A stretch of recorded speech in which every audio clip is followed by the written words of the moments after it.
Y'all can call me Boo Boo the Fool. I was wrong.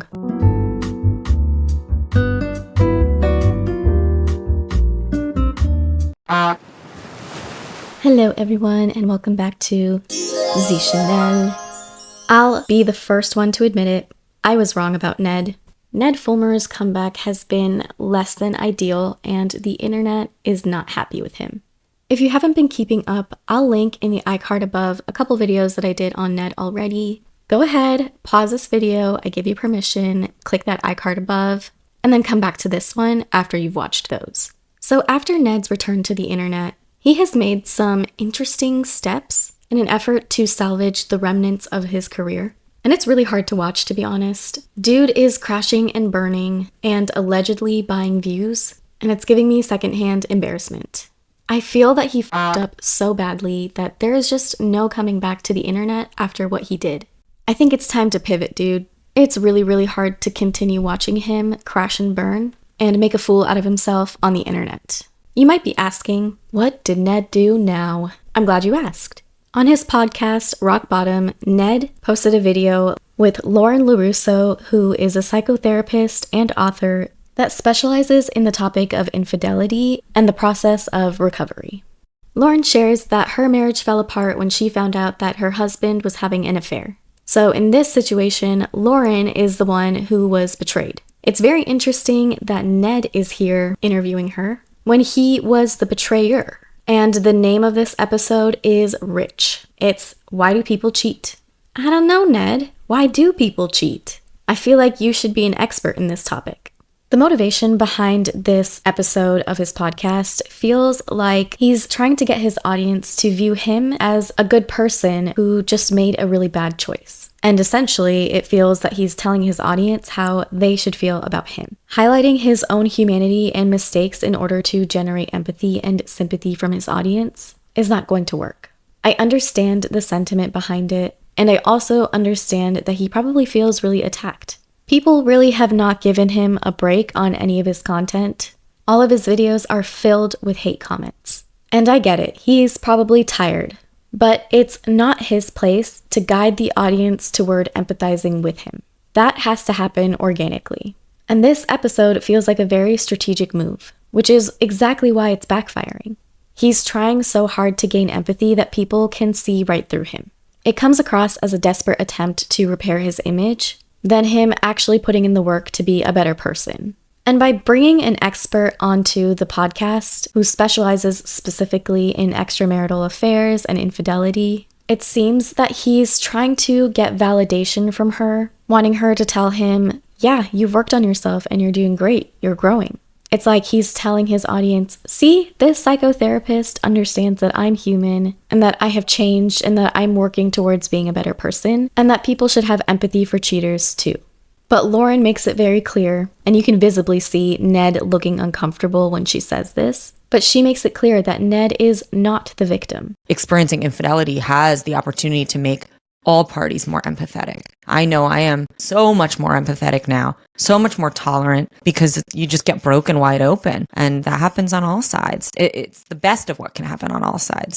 I hope that for everybody. So you're saying that by getting broken wide open and really working to try to understand the other person's experience, that's kind of a crucial step in towards like building more empathy and to kind of start that healing journey yourself. Yeah, because honestly, understanding the experience of the other is how we develop compassion. And we can't have compassion for ourselves if we can't have compassion for other people, and vice versa. And compassion isn't excusing what they did or what happened, but it's understanding that that person's a flawed human as well, and understanding a little bit of what they're going through. And it really helps you expand your experience instead of just being so tunnel vision, which can keep us stuck in our healing for a lot longer because it's a self-reinforcing story, even for the betrayed. You know, we tend to put on repeat how we've been harmed, but that's not helping us grow. That's just reinforcing the victim story, which you earned, right? I mean, you earned it. But there's a lot of other stories to have and to grow for yourself. And that's what I want everyone to gain from this book. He can feel upset with himself. He can feel like others should empathize with him. But that victimhood isn't doing him any favors. He made the choice. so he has to live with the consequences. He hurt himself in the process, but he also hurt people that he loved. He hurt his wife, he hurt his children, his colleagues, his friends, and his audience. In some ways, it feels like he believes that self-humiliation or public displays of punishment will somehow prove to his audience that he's changed. That's not how it works, though. Rehashing the situation over and over again isn't doing him any favors, so I think he just needs to let it go and ride the wave until the hate dies down.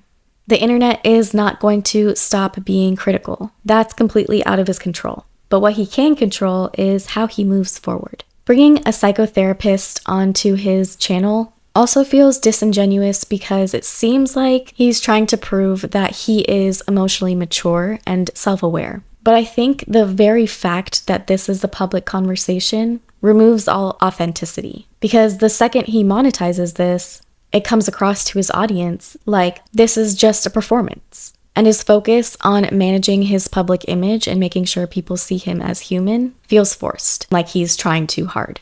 He even admits at one point in the podcast that it's hard for him to hear what Lauren is saying, especially when she reminds him that he's the one who betrayed people. So when I see couples who have been through an affair, you have the unfaithful who is psychologically very much gone because they have left the relationship before they left the relationship.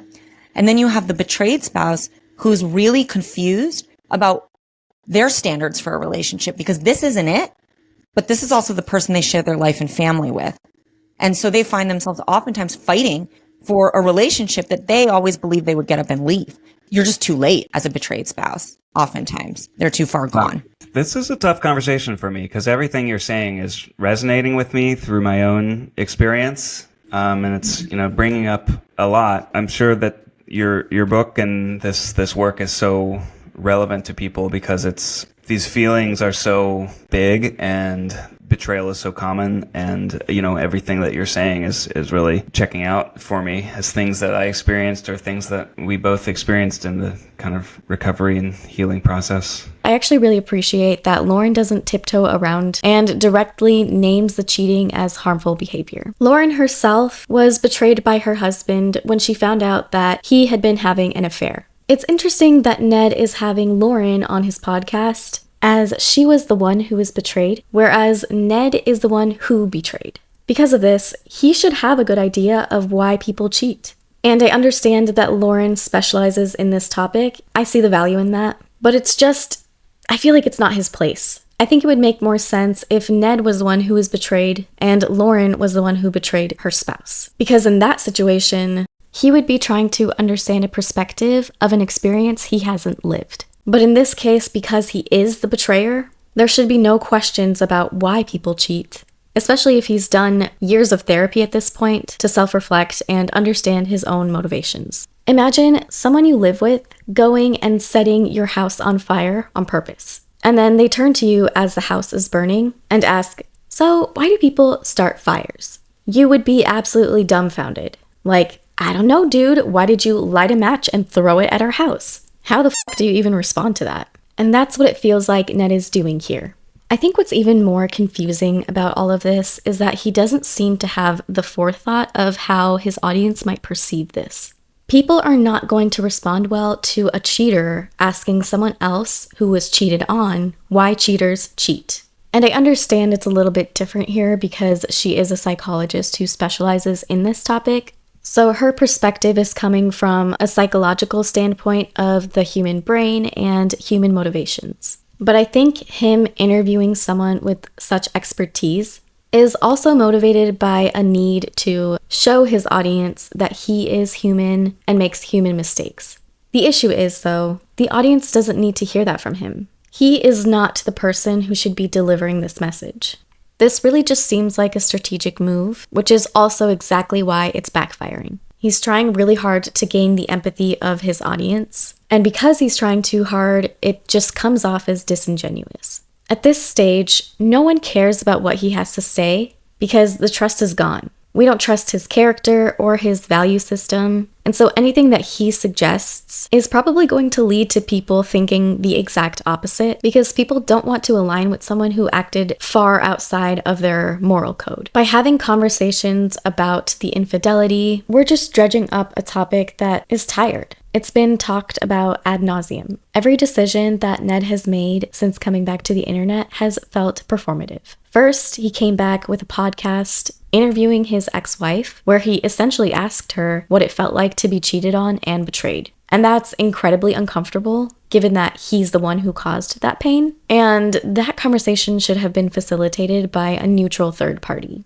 And then he shared his MS diagnosis. And while that's obviously a very serious and difficult condition, he was diagnosed 10 years ago, and the timing feels intentional. It feels that he's only revealing this diagnosis because he wants others to feel sympathy for him. And now we're here, with him asking someone else why he made the choice to cheat. All of it together feels calculated, like he's constantly searching for ways to rehabilitate his image rather than stepping back and letting people form their own conclusions. Instead of helping his image, every single attempt at showing his audience that he is, quote unquote, a better person reinforces this performative nature. I think another question that we have to ask is, what should Ned have done instead? I believe there's probably not any good way to have returned to the internet. Even though he's, I guess, technically following the correct steps, he's owning his infidelity, showing that he's listening, trying to learn about why he did what he did, how he hurt other people, centering the victims of his actions, and bringing in experts to have these conversations with, while he sits back and plays this role of a student listening to what people have to say so that he can learn to be a better person. And even though he technically did every step correctly, the public just won't forgive him. Processing all of this in the public eye will inevitably come off as performative. And what makes it worse is that he is attempting to be the person who is leading these stories and conversations, even though he is the person who did the harm. I believe there's probably nothing Ned could have done to guarantee that the public would accept him with open arms. The trust was already broken, and much like relationships with people you cheat on, it can't be repaired. So my advice, if he even listens to this, because why the hell would he? He probably doesn't even know about this channel. But if he were to listen and watch this video, my advice is to log off. I think it's okay to accept defeat in this situation. And honestly, I think that that would be more respectable.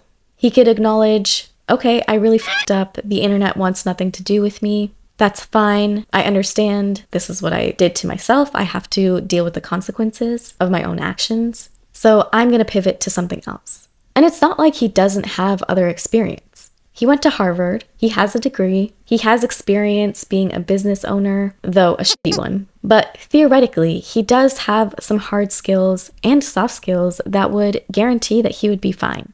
But it's the desperation to cling on to this past life that he once had that is continuing to drag him down. Anyway, I don't want to harp on this much anymore. Again, like I said, it's really hard to watch him keep failing. Is he the worst person in the world? No, absolutely not. Did he do something really fucked up?